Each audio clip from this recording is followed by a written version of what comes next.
E você realmente enxerga? Eu acho que não, porque o essencial, meu amigo, é invisível aos olhos.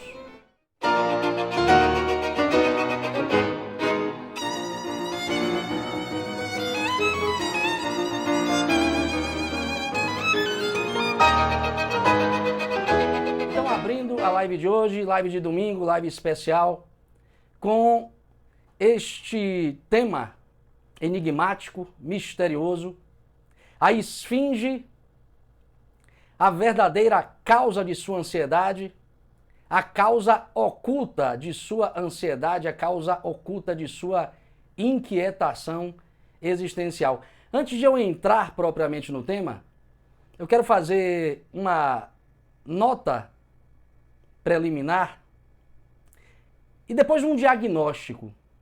Comecemos então com a nota. Olhem bem, diferentemente dos psicólogos, diferentemente dos sociólogos também, que geralmente são profissionais que centram as suas reflexões nas particularidades de um sujeito ou de um grupo social. Então, diferentemente dos psicólogos e dos sociólogos, os filósofos, e eu falo aqui no sentido forte do termo, os filósofos procuram centrar as suas reflexões ou se preocupam não propriamente com as particularidades do sujeito empírico, com as particularidades do indivíduo em sua vida cotidiana.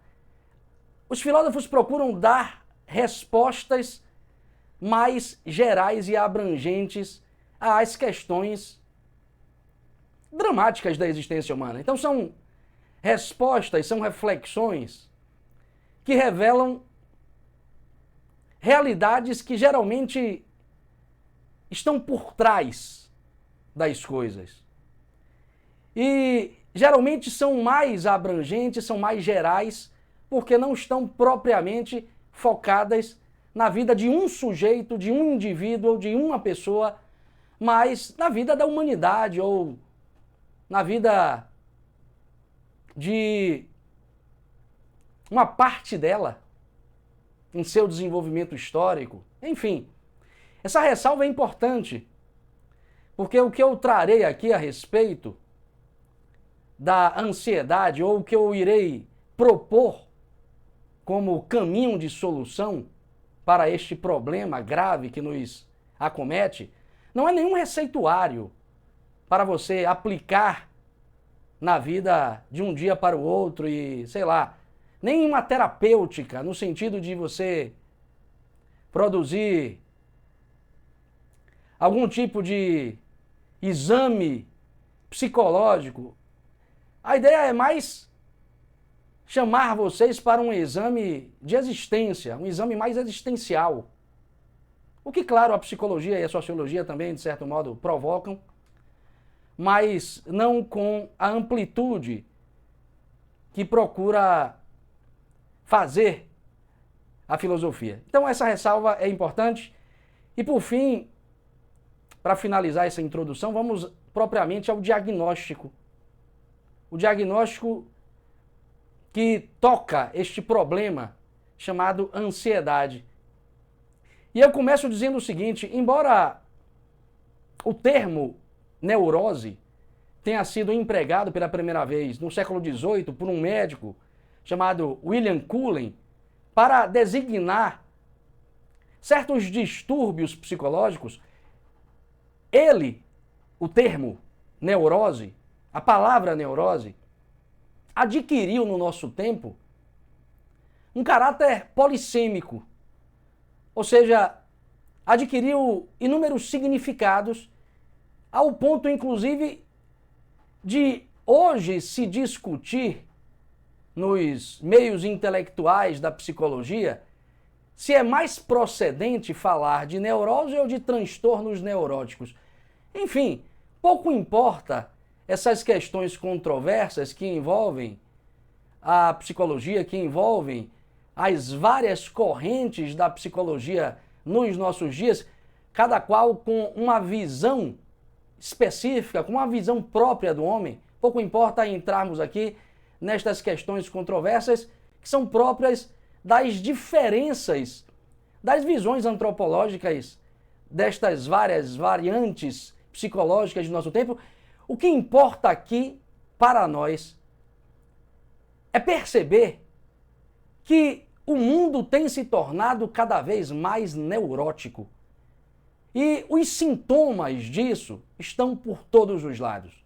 O que importa aqui é perceber que o nosso mundo tem se tornado cada vez mais neurótico, ou para falar de forma mais objetiva, que nós estamos nos tornando cada vez mais neuróticos e as evidências disso aparecem aqui, ali, em todos os lugares. Então, vemos hoje, muito claramente, pessoas aos montes com transtornos de fobia, com transtornos de ansiedade, muitas inclusive com depressão e com síndrome de pânico, outras, e não são poucas, com transtornos obsessivo-compulsivos, com manias e toques de todos os tipos, outras tantas com transtornos dissociativos, ou seja, com problemas de identidade, com problemas de memória, com problemas de perda do senso de si mesmo.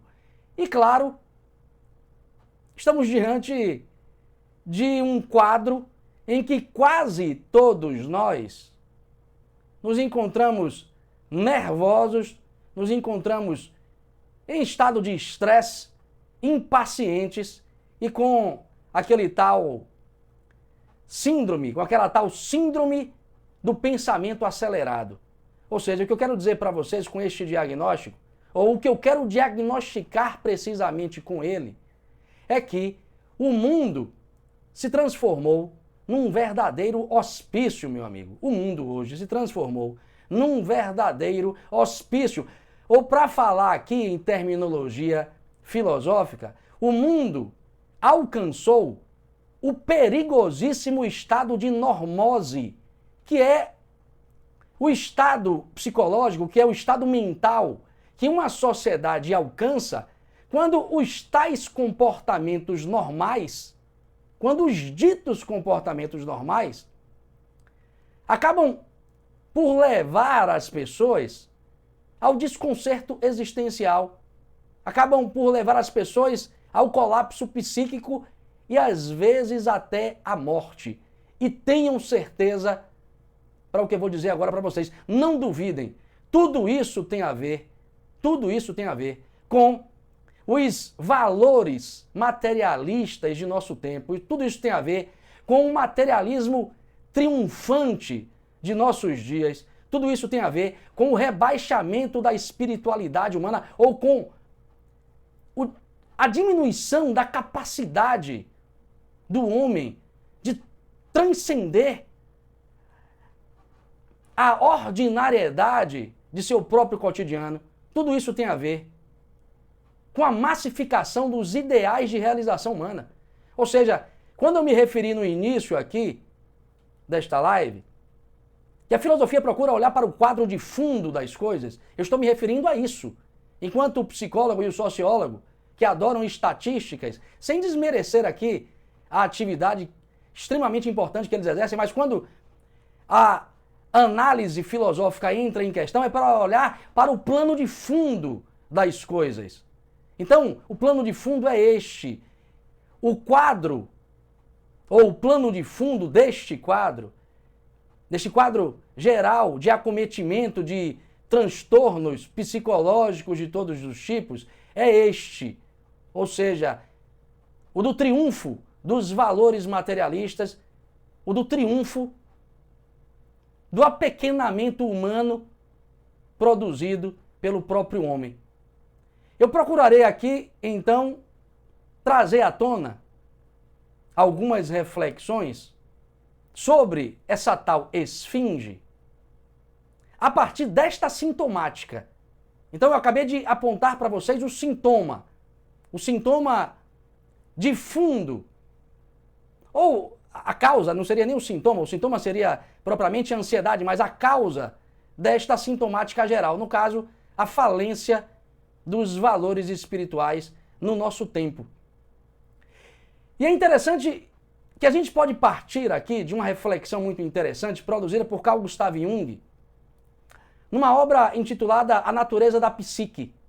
Se vocês não conhecem, Carl Gustav Jung foi um grande psicólogo analítico, um psiquiatra, que desenvolveu profundos estudos sobre a psique humana a partir de uma arquetipologia, a partir do estudo dos símbolos ou de como os símbolos atuam na psique humana. O Jung, nesta obra, fala que a sintomática, o sintoma neurótico mais geral, mais generalizado de nosso tempo é a ansiedade. E olha que ele escreve isso lá por volta dos anos 40 a 50 do século XX. E é interessante que quando ele indica no livro que a ansiedade é um dos traços mais característicos da neurose de nosso tempo, ele paralelamente afirma que a ansiedade dificilmente será diagnosticada como neurose, ou seja, ainda ela não havia sido diagnosticada, e ele diz que isso provavelmente não irá acontecer porque todos são ansiosos. Isso no tempo dele, anos 40 a 50. Imagine a observância dele nos dias de hoje. O que ele diria nos dias de hoje?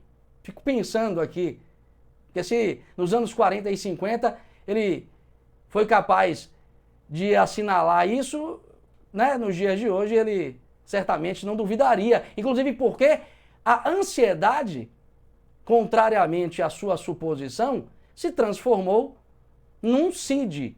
CID F41. CID é Classificação Internacional de Doenças. Então, o CID F41 é o do transtorno de ansiedade ou de transtornos ligados a esta doença psicológica. Só que ele não diz só isso. Ele explica pra gente, presta atenção agora, que a ansiedade decorre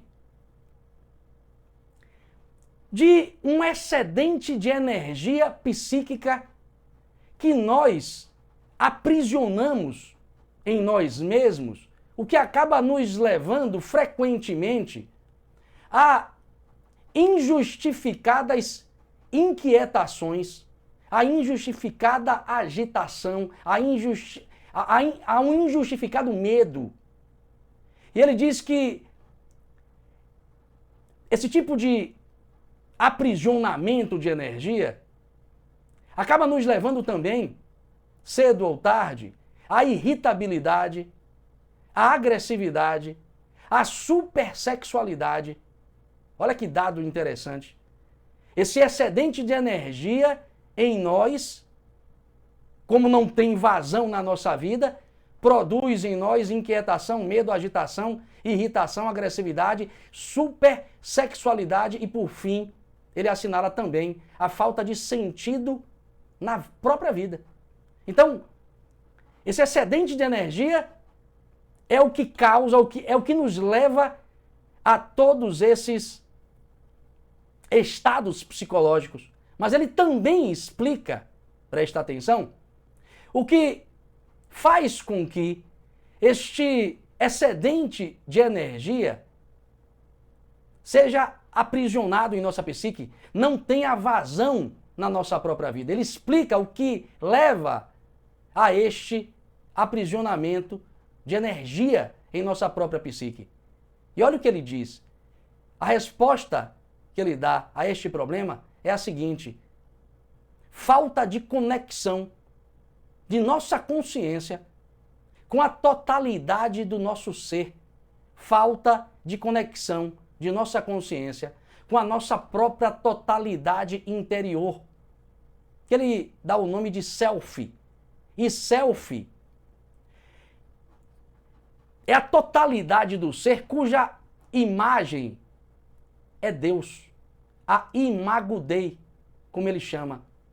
Ou seja, no fundo, a causa de nossa ansiedade, a causa principal de nossa inquietação existencial, desse estado psicológico de nervosismo constante, é a falta de conexão da gente com aquilo de mais profundo em nós mesmos. E isso na psicologia analítica de Carl Gustav Jung chama-se self, e self é, digamos, representado por um arquétipo. Arquétipo é uma imagem, e a imagem do arquétipo do self é Deus. Em síntese, nós nos sentimos ansiosos por falta de conexão com Deus, e ele completa, e com o mundo dos sonhos, que é o canal, que é o meio, que é o expediente através do qual essa esfera superior da nossa própria realidade se utiliza para se comunicar com a gente e para nos comunicar coisas acerca de nosso próprio destino. Então a causa, segundo Jung, desta ansiedade crônica é a falta de conexão com a nossa própria totalidade, com o nosso self, com Deus, com o nosso próprio ser e com o mundo dos sonhos, que é o meio através do qual o nosso ser, Deus, a nossa totalidade, se serve para se comunicar com a nossa consciência através dos sonhos.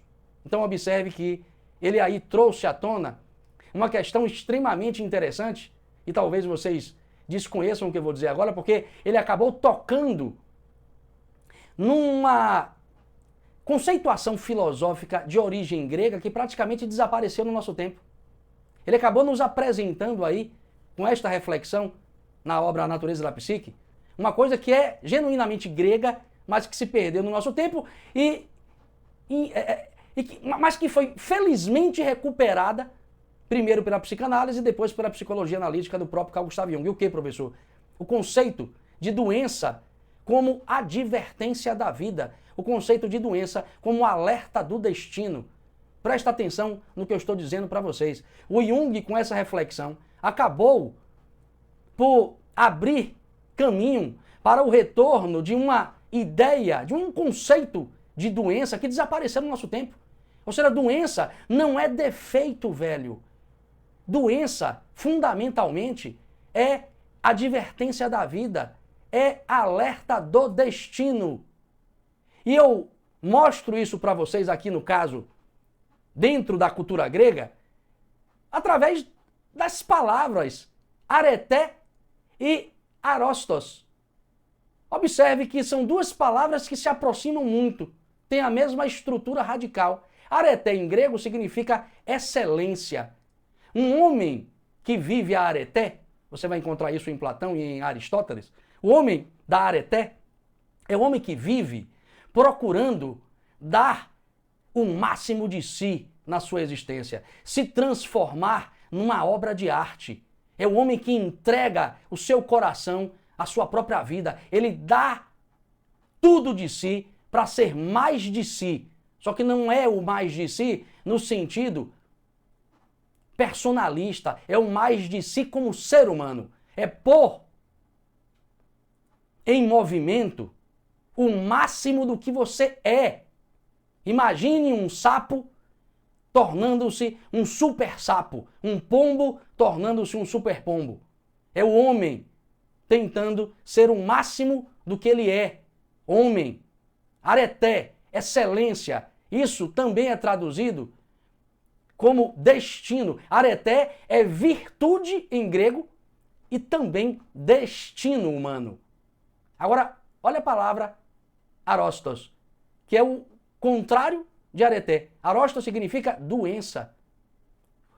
Os gregos estão dizendo na lata, aquele que não vive o seu próprio destino, aquele que não dá o melhor de si, aquele que não entrega seu corpo e sua alma, a sua própria vida, adoece. Repare que Hipócrates, o pai da medicina, tem uma frase que corrobora com tudo isso. Ele fala, aquele que se distancia de seu próprio destino, adoece. Então observe que a psicologia, primeiro de Freud, mas de forma, ao meu ver, mais abrangente, com Jung, retoma a ideia de doença como um alerta do próprio destino. Como um alerta do próprio destino. Eu vou trazer para você daqui uma outra passagem que me veio à cabeça agora, de uma outra obra de Jung, que talvez traduza com mais fidedignidade isso que eu acabei de apresentar para vocês em chave grega. O Jung, numa obra intitulada Memórias, Sonhos e Reflexões, se eu não me engano, a última obra que ele escreveu é uma obra de maturidade, é a obra que ele fala da sua própria vida, de sua trajetória pessoal e profissional. Nesta obra, que é um balanço que ele faz de sua própria obra, ele diz o seguinte, olha o que ele escreveu, é quase que ao pé da letra aqui a reprodução que eu vou procurar fazer. Ele diz assim, tenho visto que as pessoas ficam frequentemente neuróticas quando se contentam com respostas erradas ou inadequadas às questões fundamentais da vida. Elas procuram posição, casamento, reputação, sucesso profissional e dinheiro, mas continuam infelizes e neuróticas mesmo depois de encontrarem aquilo que haviam tanto buscado. Continua Jung neste mesmo trecho. Estas pessoas em geral encontram-se confinadas a horizontes espirituais muito limitados.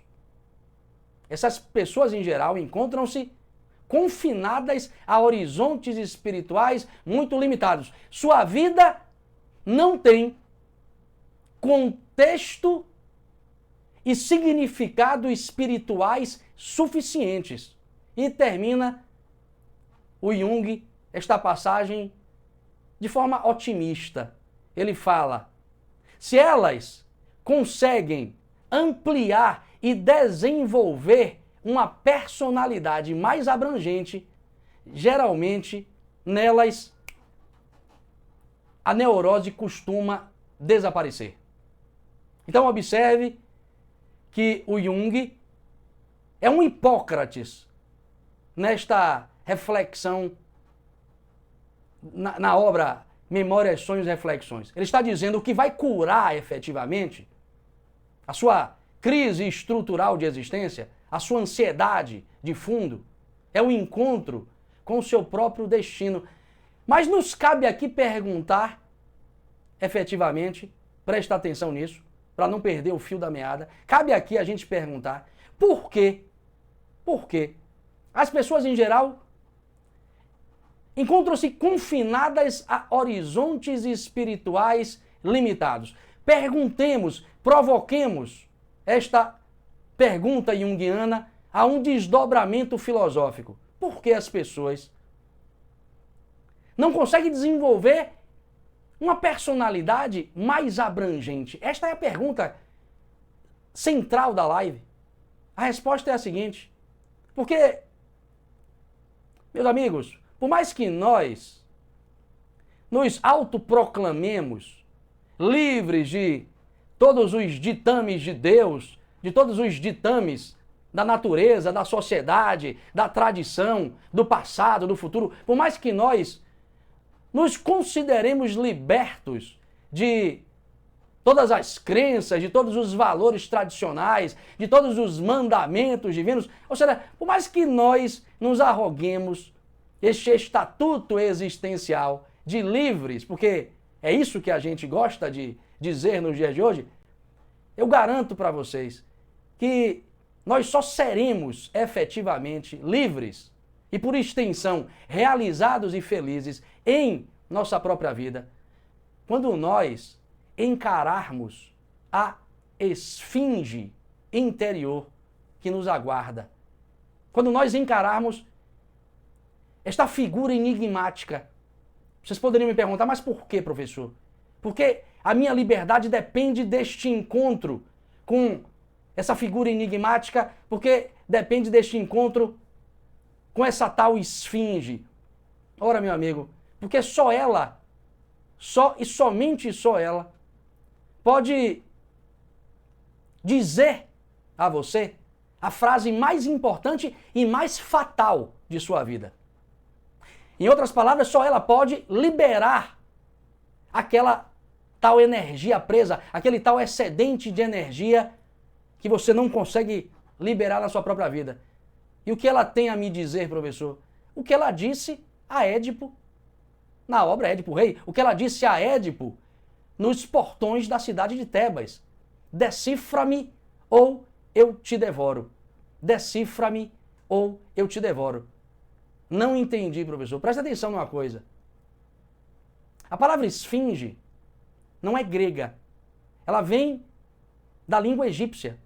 Porque toda a tradição filosófica grega é de origem egípcia. E lá, no Egito, a escrita não tinha vogal. A palavra esfinge, na sua estrutura radical, na língua egípcia, se aproxima de algo como FX. É uma língua consonantal. Fix. Seria mais ou menos essa pronúncia. Não sei. Mas foi transliterada para o grego como esfiga, que deu origem à esfinge. E, literalmente, esfinge significa aquilo que aperta e sufoca. Aquilo que aperta e sufoca. Repare que a palavra asfixia, palavra portuguesa de origem latina, veio da transliteração dessas palavras egípcia e grega. Então, esfinge significa literalmente aquilo que aperta e sufoca. E repare que a ansiedade é esta sensação de asfixia, de falta de ar. É o incômodo que nós sentimos pelo fato de estarmos sendo apertados por dentro por alguma coisa. É um sentimento de angústia. A esfinge significa isso. Porque ela é guardiã de um mistério. E é claro que para se alcançar esse mistério, precisamos pagar um preço. E o preço é a decifração do enigma de nossa própria existência. Para vocês entenderem com mais claridade, procurem entender, ou procurem ver, observar onde aparece a esfinge na história do pensamento ocidental. Por exemplo, aliás, a própria estátua esfinge, a imponente esfinge egípcia, mostra muito claramente que ela guarda os mistérios daquela civilização. Mostra que ela guarda os mistérios daquela cultura. Uma cultura enigmática. A própria palavra Egito, em grego, significa terra de mistério. Os egípcios não chamavam-se a si próprios de egípcios, chamavam-se de Quemes, a terra de Queme, da onde vem a palavra alquimia. Egito é uma expressão grega que designa que diabo é isso? Você olha para o Egito, para os templos egípcios, para a pirâmide e fala, que é isso, velho? Que negócio é esse? É a tumba de um faraó? Porra, menos, pessoal. Não sejamos tão idiotas, tolos. A esfinge guarda um mistério. Repare que ela aparece também no véu que cobria o tabernáculo. O tabernáculo é aquele altar portátil que os judeus carregavam quando saíram do Egito rumo à Terra Santa. Ela aparece também como imagem que guarda o Templo de Salomão.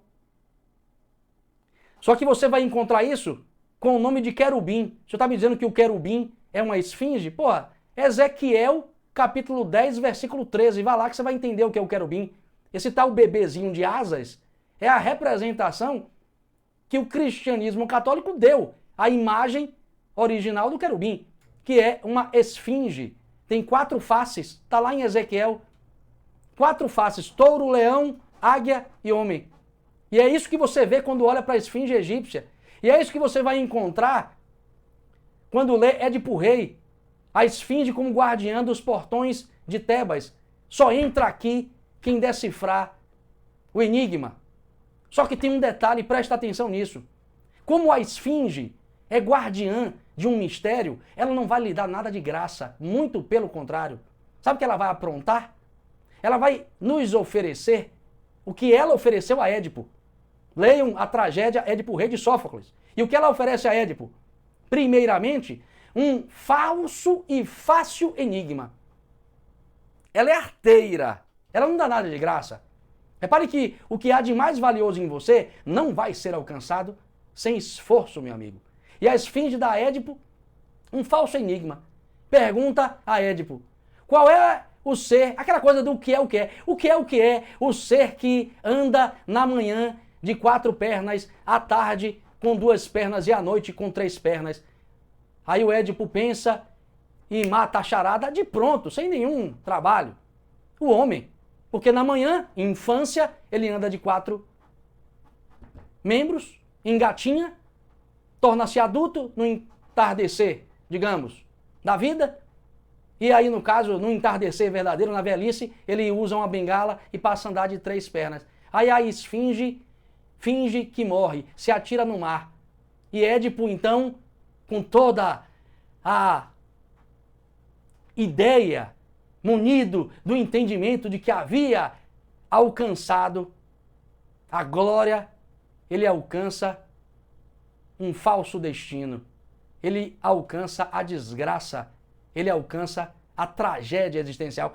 Eu não sei se vocês conhecem Édipo Rei, mas a história é a seguinte: ao vencer a esfinge, Édipo entra na cidade de Tebas para se casar sem saber com a sua própria mãe, Jocasta, tem 4 filhos com ela e depois ainda descobre que ele próprio matou o pai, que fora, claro, o esposo da sua mãe e que o havia abandonado tempos atrás num bosque. O Édipo incorre, ao encontrar com o seu destino, incorre em 2 dos principais crimes considerados pela cultura grega: o incesto e o parricídio. E quando descobre isso, sabe o que ele faz? O que nós necessariamente faremos quando, porventura, tomarmos o caminho errado. Ele fura os próprios olhos para ver. Ele se cega, se autoexila, mas consegue se redimir. É uma história de redenção. E ele se redime, presta atenção nisso, porque está aí o fundamento, o cerne da mensagem da tragédia. Ele se redime porque, mesmo sendo um destinado ou um predestinado a viver esta tragédia, mesmo sendo um predestinado a viver essa dor, mesmo estando submetido ao que foi escrito pelo oráculo, ele assume esta experiência como de sua única e exclusiva responsabilidade. Repare que a vida lhe fere, a vida lhe dilacera o peito, ao ponto dele furar os próprios olhos. E ele assume a responsabilidade por isso. Ele se considera o único responsável pelos seus infortúnios, pela sua própria tragédia. E isso comove tanto os deuses que ele é tomado em apoteose. Isso não está em Édipo Rei, está em Édipo em Colono, 3ª obra da trilogia tebana. Primeiro Édipo Rei, depois Antígona, depois Édipo em Colono. Ou seja, é o momento em que isso comove tanto os deuses, ele se purifica tanto ao assumir isso para si próprio, como o único responsável pelas suas dores, pelos seus sofrimentos. Não tem dedo apontado para fora, que os deuses o tomam em apoteose. O que é tomar em apoteose, professor? Não tem nem corpo. É o que Jesus vai viver também depois que renasce no 3º dia. Ou seja, não acham nem o corpo dele, porque tudo vira espírito. Aquela experiência é convertida em algo divino. Então repare o poder do símbolo. Voltando aqui para a questão fundamental. É preciso então que você encare a esfinge, esse mistério profundo que você guarda de si próprio. Só que cuidado para não cair na ilusão do falso destino. E o falso destino é sempre o fácil destino. O falso é sempre o fácil. E a mensagem está dizendo isso. Então repare que a grande cilada é esta. Mas então, qual é propriamente aquilo que eu devo decifrar da esfinge. Primeiro tomemos o mito da esfinge, me encaminhando para o final da live. Esse mito é antiguíssimo, é egípcio. Na sua versão mais antiga, mais tradicional, a esfinge era uma monstruosidade, era uma fera que andava, nadava e voava, destruindo tudo que via pela frente. Era um ser selvagem, mas que foi penetrado pela cabeça pelo deus Tote. Tote, divindade egípcia, foi transformado na mitologia grega em Hermes, ou Mercúrio na mitologia romana.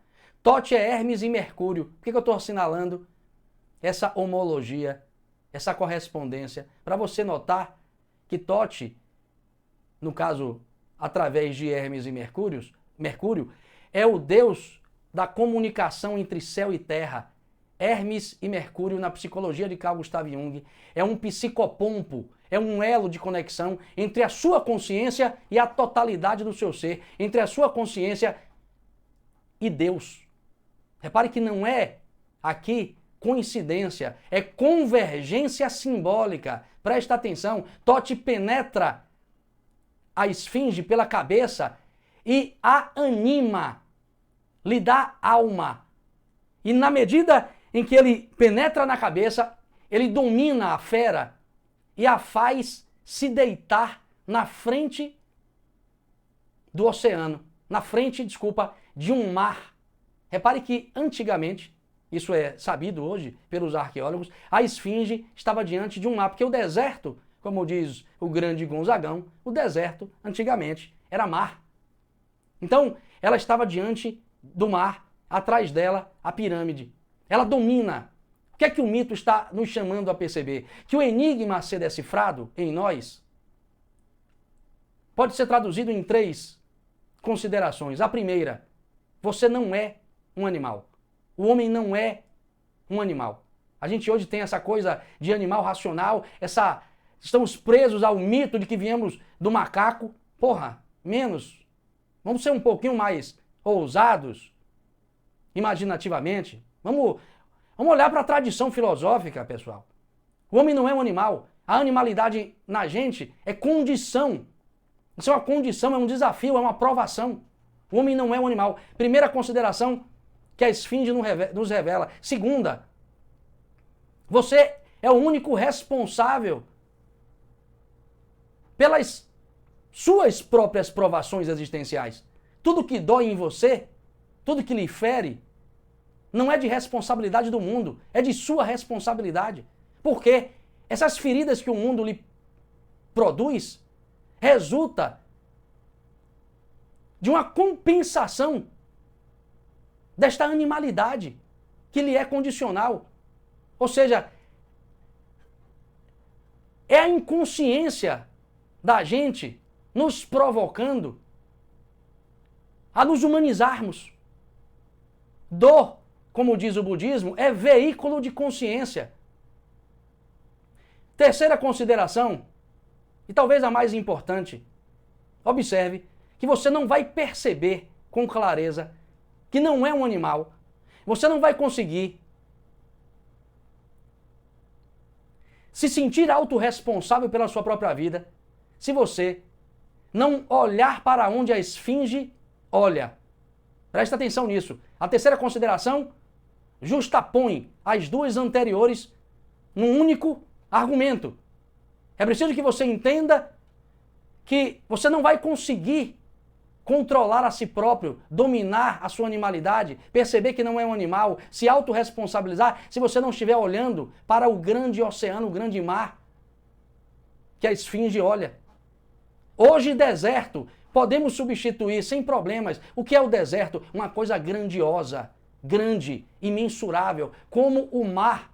O que eu quero dizer para vocês é que o homem não se humaniza, não é capaz de dominar a si próprio se não estiver mirando alguma coisa maior do que ele, alguma coisa magnífica, alguma coisa grandiosa. Como diz Carl Gustav Jung, Ou seja, é preciso que a gente restabeleça essa conexão com a gente, mas para isso é preciso que a gente aprenda a olhar para o grande, é preciso que a gente devolva dentro da gente a grandeza do espírito humano que nós perdemos em meio a tanta mediocridade. É preciso que a gente recompreenda a nós mesmos de modo a nos percebermos fortes, a nos percebermos divinos, como Tote, como Hermes, como Mercúrio.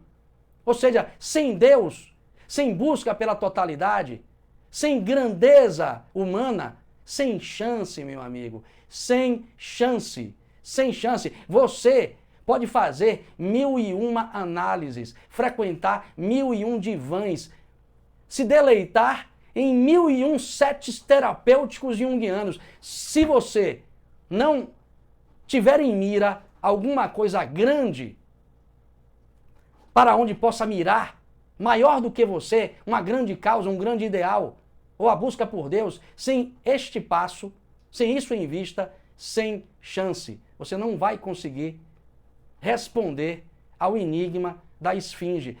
E digo isso finalizando com uma passagem muito interessante que Jung traz numa outra obra, chamada Mysterius Coniunctiones, o mistério da unidade, da comunhão. Ele diz uma coisa, que é um dado de sua trajetória como grande psicólogo analítico. Ele fala, nunca conheci um paciente com mais de 35 anos, cujo problema fundamental não estivesse associado à falta de espiritualidade, à falta de religiosidade. Ele escreve quase que textualmente isso. Nunca conheci um paciente com mais de 35 anos que não tem como principal problema de sua vida a falta de espiritualidade, a falta de religiosidade. Então se atentem para este dado, porque isso corrobora tudo que eu falei para vocês e endossa a ideia de que a sua ansiedade, a sua inquietação só será estruturalmente resolvida quando você encontrar alguma coisa maior do que você, para a qual você possa dirigir a sua energia psíquica e todas as suas forças de existência. Terça-feira, eu aguardo vocês para mais uma live, a filosofia por trás do mito. Obrigado pela atenção, pela paciência. Fui e fiquem com Deus. Valeu. Gostou desse vídeo? Então curta, inscreva-se agora e ative as notificações para não perder nenhuma reflexão filosófica. Te espero.